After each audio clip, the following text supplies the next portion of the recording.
Assalamualaikum warahmatullahi wabarakatuh. Om Swastiastu, Namo Buddhaya, Salam, salam sejahtera, salam kebajikan. Masih bersama kami di sini buku siswa anak sekolah yang akan selalu menemani teman-teman untuk belajar bersama mengenai soal-soal P3K keguruan.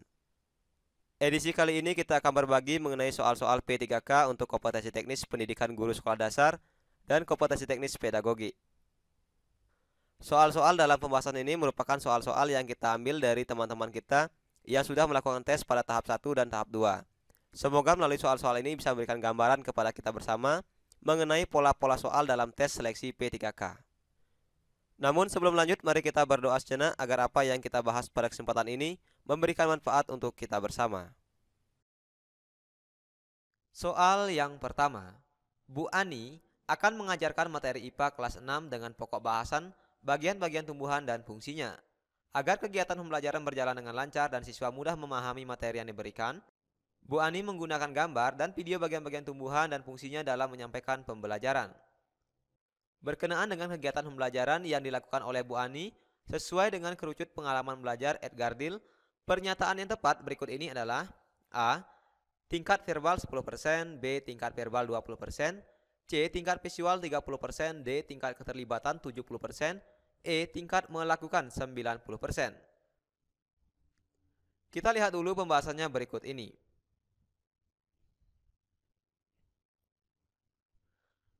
Nah, teori belajar dari kerucut pengalaman Edgar Dill ini kurang lebih seperti berikut ini. Nah, di sini ada teori belajar mengenai kerucut pengalaman dari Edgar Dill yang dimulai dari tingkat keterlibatan, itu dari tingkat verbal, visual, terlibat, dan berbuat. Nah, kemudian ini ada kerucut pengalamannya. Yang paling atas ada membaca, mendengarkan, lihat gambar atau diagram, jadi melalui media gambar atau diagram, melalui lihat video atau film, melihat atau demonstrasi, kemudian terlibat dalam diskusi, menyajikan atau presentasi, bermain peran, melakukan simulasi, mengerjakan hal yang nyata. Nah, ini merupakan kerucut pengalaman Edgar Dill. Jadi dari masing-masing ini memiliki persentase yang berbeda. Nah, misal yang pertama, untuk tingkat membaca, kalau medianya misalnya berupa sebuah bacaan, itu daya ingatnya hanya 10%. Kalau mendengarkan itu 20%. Nah, kalau melihat gambar, lihat video, demonstrasi itu sudah memasuki tingkat visual dengan daya ingat 30%. Kalau dia terlibat dalam diskusi, ini 50%. Jika dia menyajikan atau presentasi, ini 70%. Nah, yang paling tinggi yaitu bermain peran, melakukan simulasi, atau mengerjakan hal yang nyata, ini 90%. Nah, pada tingkat ini dia sudah berbuat.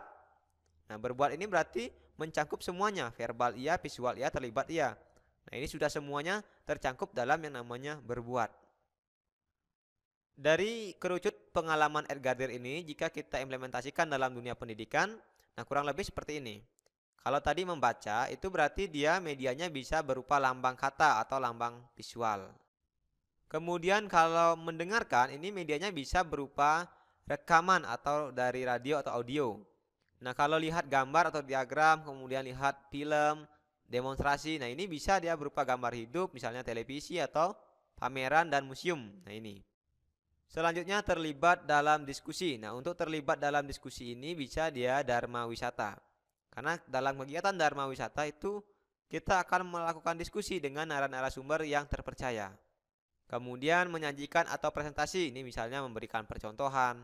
Selanjutnya untuk bermain peran, melakukan simulasi, mengerjakan hal yang nyata.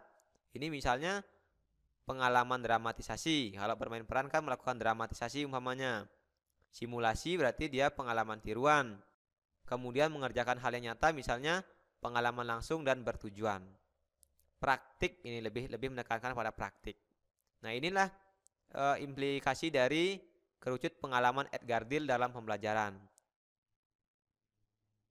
Nah, dengan demikian untuk jawaban soal ini sesuai dengan kerucut pengalaman Edgar Dill, bahwa Bu Ani tadi dalam melakukan kegiatan pembelajaran itu kan menggunakan dia sebuah media. Medianya berupa gambar dan video. Jadi kalau berupa gambar dan video itu kan dia ada pada daya ingat 30%. Nah, sehingga jawaban yang tepat untuk pertanyaan ini yaitu yang C, tingkat visual 30%. Soal berikutnya, Bu Rina akan mengajarkan konsep dasar operasi hitung kepada siswanya. Maka untuk mengajarkan operasi hitung berikut, 120 dikurang 20 dikali 2 ditambah 68. Pernyataan yang tepat berdasarkan ilustrasi di atas adalah, nah di sini untuk option pilihan gandanya yang A, 120 dikurang 20 dikali 2 ditambah 68 itu sama dengan 120 yang ini dikurung dulu, kemudian dikali lagi, ini ditambahin dalam kurung. Nah, 120 dikurang 20 hasilnya 100 dan dikali dengan 2 ditambah 68 itu 70. 100 dikali 70 dapat 7000. Kemudian yang B, 120 dikurang 20 dikali 2 ditambah 68, ini cara pengerjaannya 120 dikali 20 dulu. Kemudian dikali 2 ditambah 68, jadi dikurung dulu. 120 dikurang 20, 100 hasilnya ya kan. Nah 100, kemudian dikurung lagi, dikurung dengan angka 2 nya ini, sehingga 100 dikali 2. Kemudian 200, hasilnya ini kan 100 kali 2 dapat 200 ditambah dengan 68, sehingga 268.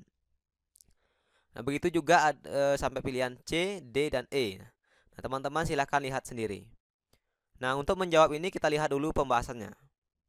Jadi aturan cara mengerjakan operasi hitung campuran itu yang pertama, operasi hitung yang ada di dalam tanda kurung kerjakan terlebih dahulu. Nah, kebetulan di sini di soalnya kan 120 dikurang 20 dikali 2 ditambah 68. Itu tidak ada tanda kurungnya. Nah, kalau seandainya di soal itu nanti ada yang tanda kurung, maka yang ada dalam tanda kurung harus dikerjakan terlebih dahulu. Kemudian yang kedua, operasi perkalian dan pembagian memiliki tingkat yang lebih tinggi dari operasi penjumlahan dan pengurangan. Maka jika pada soal terdapat operasi penjumlahan, pengurangan, perkalian, dan pembagian secara acak, kerjakanlah operasi perkalian dan pembagian terlebih dahulu. Yang ketiga, operasi perkalian dan pembagian memiliki tingkat yang sama. Nah, jadi kalau ada perkalian, kemudian ada pembagian, ini memiliki tingkat yang sama, maka dikerjakan secara berurutan, mulai dari kiri. Yang keempat, operasi penjumlahan dan pengurangan memiliki tingkat yang sama, maka dikerjakan secara berurutan, mulai paling kiri, jadi sama. Nah, kita lihat di soal, ini 120 dikurang 20 dikali 2 ditambah 68. Jadi, kalau soal seperti ini, karena tidak ada dalam kurungnya, berarti kita kerjakan dulu operasi hitung perkalian atau pembagian. Nah, di sini kebetulan ada perkaliannya. Jadi soal ini kita buat kurung dulu, 20 dikali dengan 2. Ini harus kita kurung dan kita kerjakan yang pertama. Kita lihat di optionnya. Kalau yang A, ini yang dikurung yang pengurangan dulu dengan penjumlahan. Berarti yang A salah ya.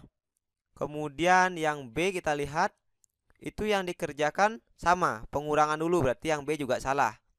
Nah, yang C ini dikerjakan dia perkaliannya sudah dikerjakan duluan, berarti 20 dikali dengan 2. Nah, kita lihat 120 dikurang 20 dikali 2 ditambah 68 sama dengan 120 dikurang. Nah, 20-nya dikali dengan 2 ditambah 68. Nah, sampai sini sudah betul.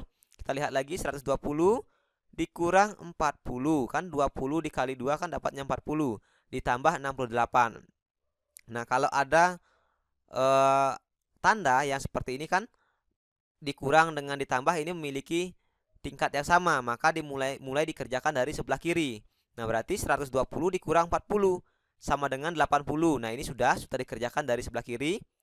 120 dikurang 40 dapat 80 ditambah 68 sama dengan 148. Nah, jawaban yang C ini sudah benar teman-teman. Jadi secara urutan dia sudah tepat, dikerjakan dari sebelah kiri. Jadi sudah sangat jelas, jawaban yang tepat untuk soal ini adalah yang C. Soal berikutnya.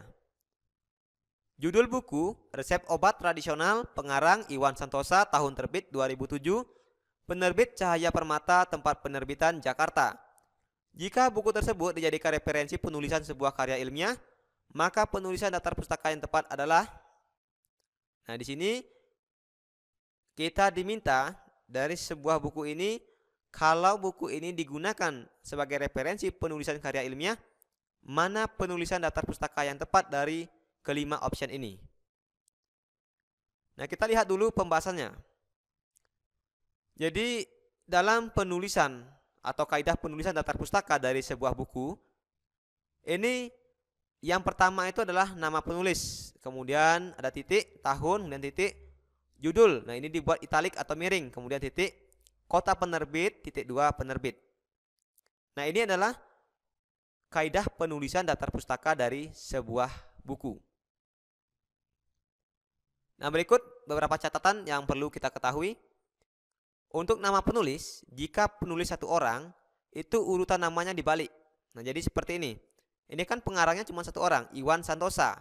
Nah, berarti nama penulisnya dibalik, Santosa, Iwan. Nah, seperti itu. Kemudian jika penulisnya lebih dari satu orang, nah mungkin ada dua, itu hanya penulis pertama yang urutannya dibalik. Kemudian untuk penulis kedua, itu sama urutannya sesuai dengan nama aslinya. Nah, kalau penulisnya lebih dari 3 orang, itu hanya penulis pertama yang urutannya dibalik, kemudian diberi tanda koma dan diikuti dengan format DKK dan kawan-kawan.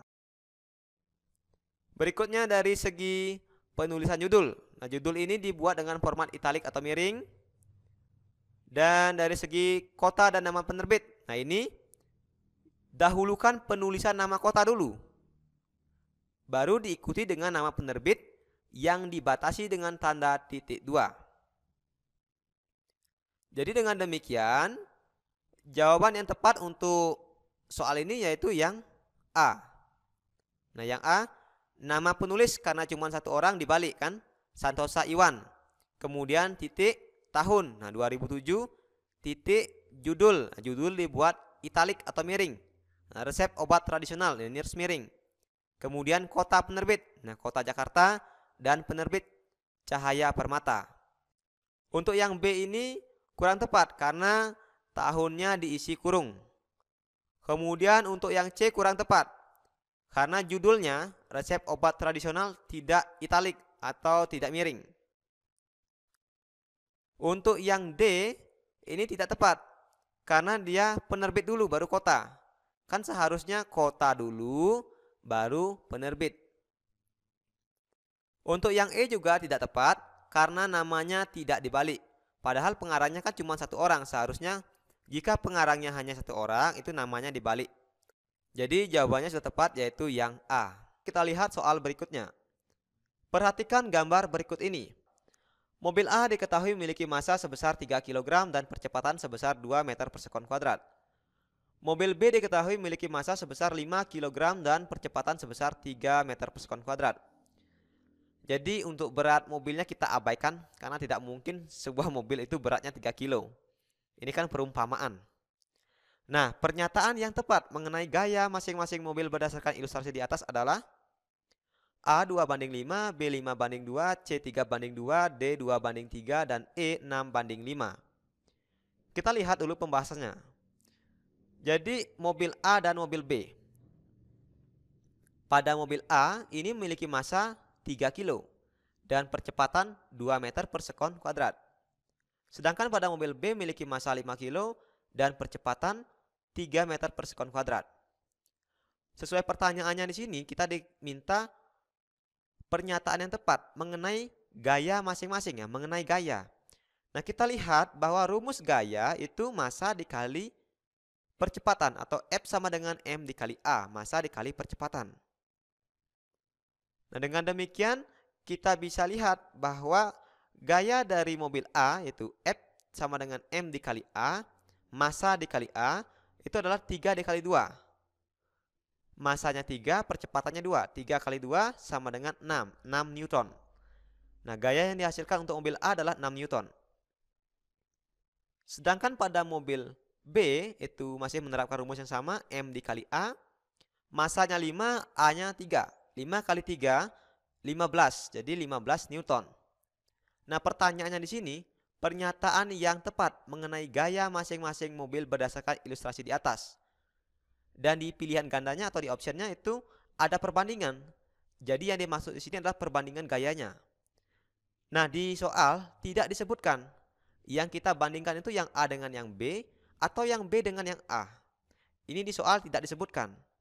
Karena tidak disebutkan, maka kita kembali ke konsep matematika.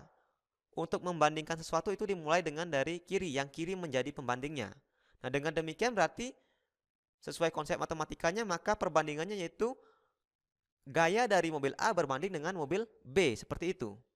Kecuali nanti kalau ditanya di soal diketahui, misalnya B berbanding A, itu baru sudah ada aturan bakunya. Karena di sini tidak ada diketahui, maka kita menerapkan konsep matematika. Dari sebelah kiri menjadi pembandingnya, maka A berbanding dengan B. Tadi gaya A itu 6 dan gaya B 15, berarti 6 berbanding 15. Nah, di sini 6 berbanding 15 ini sudah ada jawabannya kan, yang E. Tapi 6 dan 5/15 ini atau 6 berbanding 15 masih bisa dikecilkan lagi. Yaitu sama-sama kita bagi 3. Sehingga jawabannya yaitu 2/5. Maka jawaban yang tepat yaitu yang A, 2 berbanding 5. Jadi teman-teman nanti jangan milih 6 berbanding 15. Kalau masih bisa kita kecilkan, kita kecilkan. Kita sederhanakan. Soal berikutnya. Indonesia kaya akan keberagaman makanan tradisional. Berikut ini makanan tradisional yang terbuat dan berbahan wortel dan toge adalah A. Gudeg dan pempek, B. Meu seukat dan lek tausuan, C.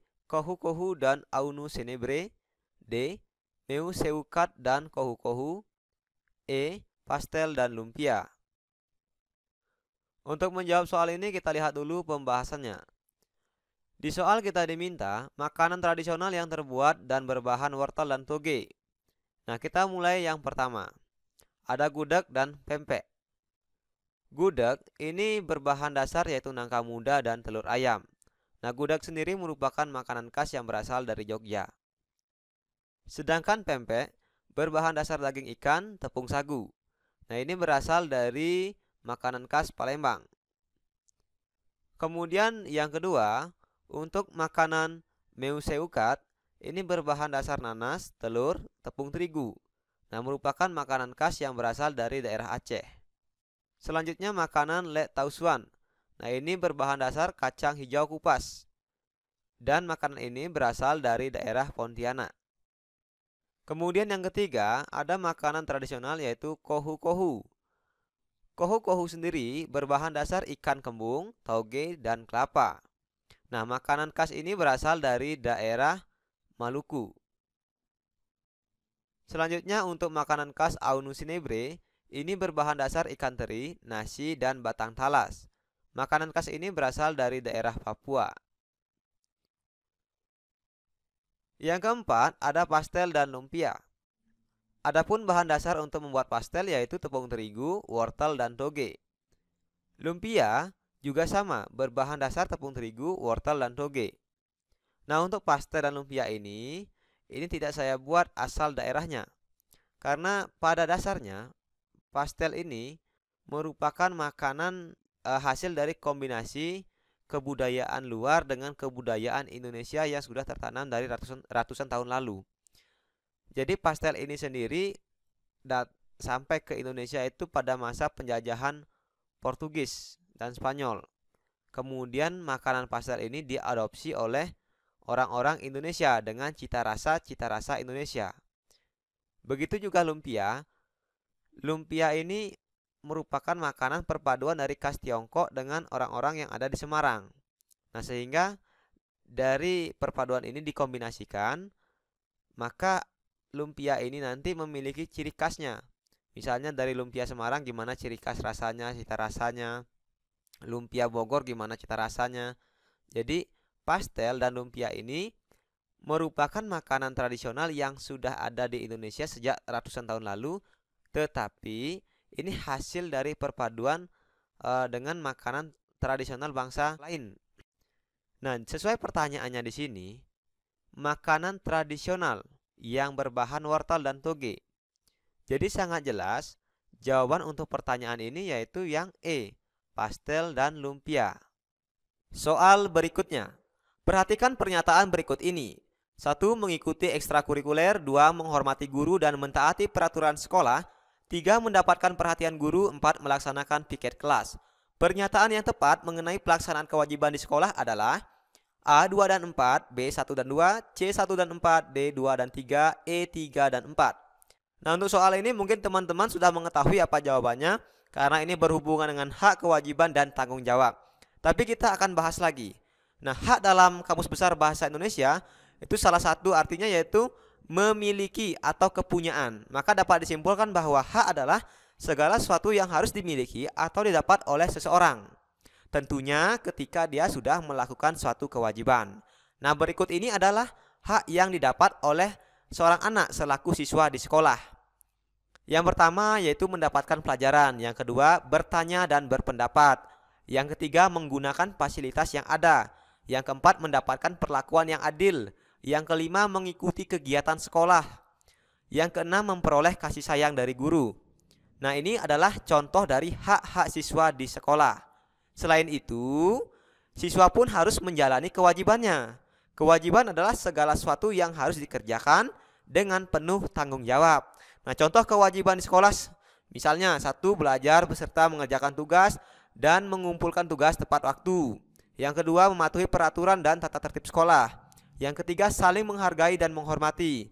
Yang keempat, menjaga fasilitas sekolah. Nah, ini merupakan contoh dari hak dan kewajiban seorang anak di sekolah. Di soal, kita diminta mengenai pelaksanaan kewajiban di sekolah. Jadi, kewajibannya yang mana? Nah, kita lihat untuk nomor 1, mengikuti ekstrakurikuler. Nah, ini kan merupakan hak seorang anak untuk mengikuti segala bentuk kegiatan sekolah. Berarti kita lihat, apabila di optionnya itu ada angka 1 sudah pasti salah. Yang B, yang C itu sudah pasti salah. Nah, kita lihat lagi option berikutnya. Nomor 2, menghormati guru. Betul, menghormati guru merupakan bentuk dari kewajiban. Jadi yang ada 2 selain 1 itu betul ya kan. Yang A ada 2-nya, yang D juga ada 2. Berarti pilihannya tinggal 2, tinggal A atau D. Yang A, 2 dan 4, kita lihat nomor 4-nya, melaksanakan piket kelas. Nah, melaksanakan piket kelas ini merupakan kewajiban. Jadi jawaban yang tepat adalah yang A, 2 dan 4. Kenapa tidak yang D? Karena yang D itu kan angka 3. Angka 3 mendapatkan perhatian guru. Mendapatkan perhatian guru itu adalah hak dari seorang anak di sekolah. Baiklah teman-teman, mungkin cukup sekian dulu latihan soal kita kali ini. Semoga apa yang kita bahas pada kesempatan ini bisa memberikan manfaat untuk kita bersama. Jadi kita belajarnya sedikit demi sedikit saja. Yang penting apa yang kita pelajari pada kesempatan ini bisa kita serap. Karena kalau kita belajar banyak-banyak tetapi tidak kita serap itu percuma saja. Lebih baik kita belajarnya sedikit demi sedikit. Yang penting apa yang kita pelajari bisa masuk dan bisa kita mengerti. Nah, nanti untuk teman-teman, seandainya ada yang belum dipahami, silahkan teman-teman putar ulang kembali videonya. Bisa di screenshot dan dipelajari kembali. Semoga melalui pembahasan soal kali ini bisa memberikan gambaran kepada kita bersama mengenai pola-pola soal yang sering keluar dalam seleksi tes P3K. Dan saya doakan kepada teman-teman yang sedang mengikuti seleksi tes P3K tahun ini, semoga diberikan kemudahan, kelancaran, dan membuahkan hasil yang baik. Sampai jumpa lagi dalam video berikutnya.